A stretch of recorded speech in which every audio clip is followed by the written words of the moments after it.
بسم اللہ الرحمن الرحیم، وی لاگ نمبر 8واں وی لاگ ہے۔ ناظرین، کتاب کا نام ہے شرح اسماء الحسنی۔ ناظرین، صرف اور صرف اس کتاب میں اللہ کے 99 نام، ان کا معنی کیا ہے، ان کا ترجمہ کیا ہے، ان کی تشریح کیا ہے، ان کی خیر و برکت کیا ہے اور ان کی اہمیت کیا ہے، اس پر ہم بات کر رہے ہیں۔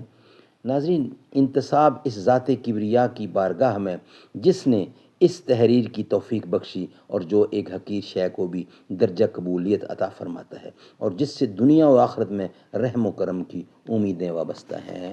ناظرین، اس سے پہلے بھی لاگ میں ہم نے وَلِلَّهِ اسماء الحسنی فادعوہ بہا، اسماء حسنی اور اللہ کے نام کو قرآن کریم سے پروف کیا گیا ہے، حدیث سے پروف کیا گیا ہے، آپ کے سامنے پیش کی، اور روزانہ کی بنیاد پر ایک اللہ کے ناموں کے اوپر ہم ایک وی لاگ پیش کر رہے ہیں۔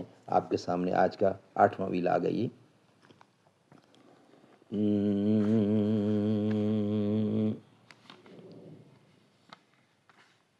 سچ کہہ دوں اے برہمن اگر تو برا نہ مانے، تیرے صنم قدوں کے بت ہو گئے پرانے۔ سچ کہہ دوں اے برہمن اگر تو برا نہ مانے، تیرے صنم قدوں کے بت ہو گئے پرانے۔ اپنوں سے بیر رکھنا تو نے بتوں سے سیکھا، اپنوں سے بیر رکھنا تو نے بتوں سے سیکھا۔ جنگ و جدل سکھایا وعظ کو بھی خدا نے۔ تنگ آ کے میں نے آخر، تنگ آ کے میں نے آخر دیر و حرم کو چھوڑا، واعظ کا وعظ چھوڑا چھوڑے تیرے فسانے۔ پتھر کی مورتوں میں سمجھا ہے تو خدا ہے، خاک وطن کا مجھ کو ہر ذرہ دیوتا ہے۔ نحمدہ و نصلی علی رسولہ الکریم، وی لاگ نمبر 8 اور صفحہ نمبر 13۔ چونکہ نبی کریم صلی اللہ علیہ وسلم نے ارشاد فرمایا ہے جو ان ناموں کو یاد کرے جنت میں داخل ہوگا۔ اس حدیث کا مقصود و مفہوم کیا ہے؟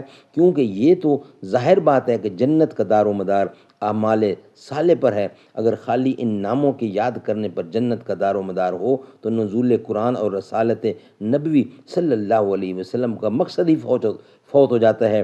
اور اسی اعتراض کی بنا پر تمام علماء اس امر پر تو متفق ہیں کہ اس حدیث کا مفہوم یہ ظاہر الفاظ نہیں بلکہ اس کا مقصود کچھ اور ہے۔ اس مقصود کے تعین میں مختلف اقوال ہیں۔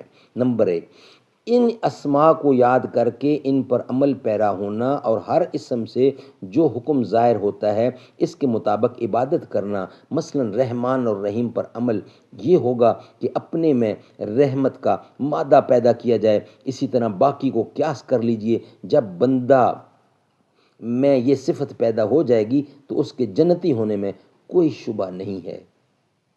بعض علماء کا خیال ہے کہ ہر اسم کو قرآن میں تلاش کیا جائے اور جس آیت کے ساتھ وہ اسم واقع ہوا ہو اور اس آیت سے جو مفہوم ظاہر ہوتا ہو اس پر بندہ عمل پیرا ہو۔ اس حدیث کا یہ مفہوم ہے، لیکن ظاہر ہے کہ یہ کام علماء جید کے علاوہ اور کوئی انجام نہیں دے سکتا اور حدیث عام ہے۔ اس صورت میں حدیث اپنے عموم پر باقی نہ رہے گی۔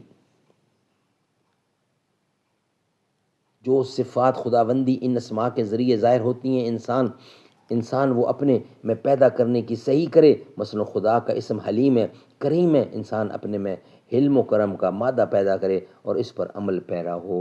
ناظرین، انشاءاللہ نیکسٹ وی لاگ میں اسی پر آگے ہم باقی خیال اظہار کریں گے۔ آج کا ہمارا وی لاگ یہاں پر کمپلیٹ ہوتا ہے۔